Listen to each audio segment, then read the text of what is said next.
I want to talk to you today about saying no. If you're scared to say no because you're afraid of how people will react, if you're afraid of pushing people away, if you're afraid of being alone, I'm here to tell you that saying no can be one of the most powerful tools in your tool belt for having an authentic life. And I'm going to tell you why. Last year, I had a spiritual awakening in the early part of the year after a pretty intense Reiki session with my energy healer. Something jolted in me that basically started the process of me waking up. It's been happening for a few years, but January kind of pivoted me at this timestamp where my session with her kind of jolted me into a new part of my awakening process. And with that was a pretty intense hermit chapter of my life where I said no a lot. And it became very natural to say no because I was resting, I was healing, and I had no desire to socialize. I had no desire to go out to coffee or plan a trip. I just needed to paint and do the simplest things. I think as women, we're so used to saying yes and taking care. And as you turn midlife, the no becomes this superpower, and not in a negative way, but in a kind of an empowering way. I've gotten so good at it now that the friends that are in my life deeply respect my time. And they also know that if I say yes, it means I really say yes. And I think that that matters. Saying yes all the time isn't very authentic. I think we're all human and we have needs, and everyone has a different landscape of emotionally what's going on with them at that time. So we don't need to always explain ourselves. That's something that I got better at, was not even explaining why, just like, no, I can't. Not saying what I was doing, not apologizing. That's something I've gotten better at. I think the fear of disappointing others and pleasing can be quite an addiction in itself. We are programmed at a young age to say yes and to do good and to be nice, and we don't want to be difficult. So as you get to be, midlife and you start saying no, it's a little uncomfortable. But the awakening that I had last year created I just got really good at clearing. And my friend wanted to travel so bad with me, and I was just like, look, I can't. I can't. I won't. I'm not going to. And it wasn't due to anything but my resources inside. So what happened during that time of saying no is I cultivated this garden of solo time where I meditated, I painted, I listened to music, I did my work, I tended to the home, I tended to my walks. And a couple of months after that, just became so full of light. I know that sounds dramatic, but it was true. I took pictures of myself a couple months later, and I just had this beam of light on the top of my head. And I thought, well, maybe I'm using too much beef tallow on my forehead. But really, my crown chakra opened up so beautifully after that time of isolation, awakening, and implementation, really. And I knew I was integrating. I knew I was in this phase of like, oh, I just woke up and now I'm integrate and not have to, but I knew I was, because I was changing at such rapid pace. And I became softer, I became more calm. My friendship strengthened. They just, they knew I was going through something, and I said, "Look, I'm just going through something. I just need some time to myself." And they respected it, and really only my good friends were here to stay. I started reconnecting with other people towards the end of the year, and when I became more social.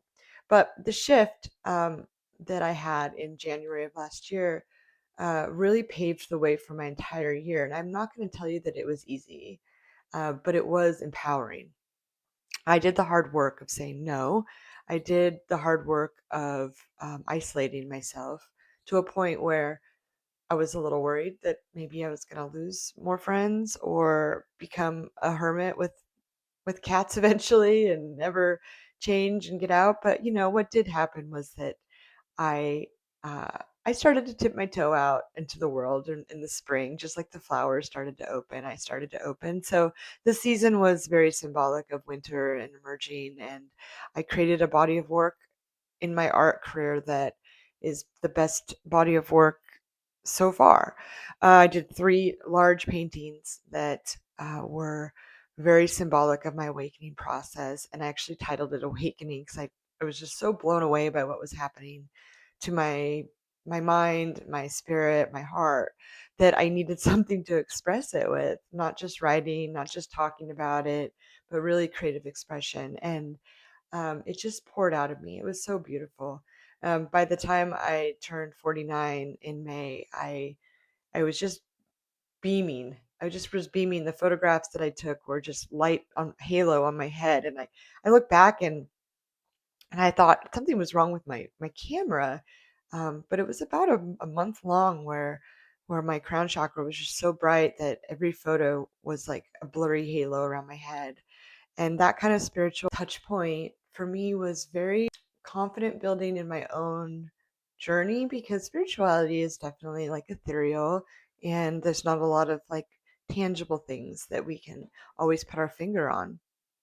But the saying no helped me integrate what was happening in my body to overgiving, to overcommitting, to being more tired because my body was using a lot of resources for this change. I slept a lot. I dreamt a lot. Decided to eat really clean all of a sudden. Not all of a sudden, but like in a way that like I couldn't eat heavy foods. I couldn't stomach sugar. I couldn't. Obviously, I stopped drinking 5 years ago, but I just was very sensitive to everything. And in the process of that, ironically, around June, I went to weigh myself and I wasn't working out more. I was just kind of not eating a lot of sugar. And I dropped 10 pounds last year with no real effort.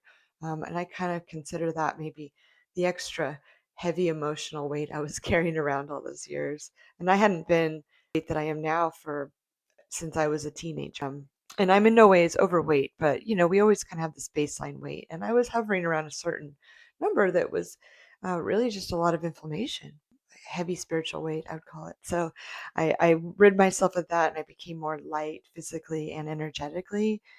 That last year was a lot of people get out of relationships and immediately get into one. And I was determined to not do that this time. I spent about a year alone, and then after that, I met the most amazing man. So I would say that taking that time, saying no, even if it's uncomfortable for your family, your friends, and for yourself, that it really it really changed my relationship with myself, with my friends, my family, and I think that there's a trust that builds when we do say no, and the people around us know that if we say yes, it's a yes. And if we say no, it's an absolute no. So I remember my sister saying to me, like, when you say no, it's because you don't want to do it. It's because you can't and it's respectable. And so that was a learning experience for me. I think that not explaining, having fewer justifications, slower to respond immediately on text messages, just like sometimes letting it sit. How do I feel? Do I want to do that? And being more authentically you, I think, is so much more attractive in the big picture. Now, ironically, I can really spot the pleasers that are around me and the lens that I have towards them. Sometimes is like, what are they trying to cover up, and not in a bad judgmental way, but like in a very compassionate um, are they doing that for themselves or to soothe an old pain? Because a lot of pleasing is based in trauma, so that we are liked and accepted. And there is a fear of saying no to things. But I want to leave you with this one thing that my friend from years ago has said: if it's not a fuck yeah, it's a fuck no. And that has really served me well because if you gut check yourself on any decision you have in life, that if it's not a fuck yeah, that it's a fuck no. And you know the difference. You know the difference between I have to and I want to. And so I hope that all of you can get to the point where you can really discern the difference in that of saying yes and saying no in a way that really sits with your soul. But I think we have to get better at it as we get to be midlife and we're not caring for our children as much. And we get to care for ourselves more than we used to. So the saying no is really saying yes to yourself. And I think that if we take the time, meditate, do the things, but really just take the time to yourself to slow down, slow enough to hear yourself, slow enough to understand what you need in that moment, in that month, in that week, in that day, and give that to yourself as a gift because you deserve it. You've been giving all your life to other people. And this is the time. In fact, I just bought my ticket to Paris this morning and really knowing, how to take care of yourself can make your 50s so much more pleasing.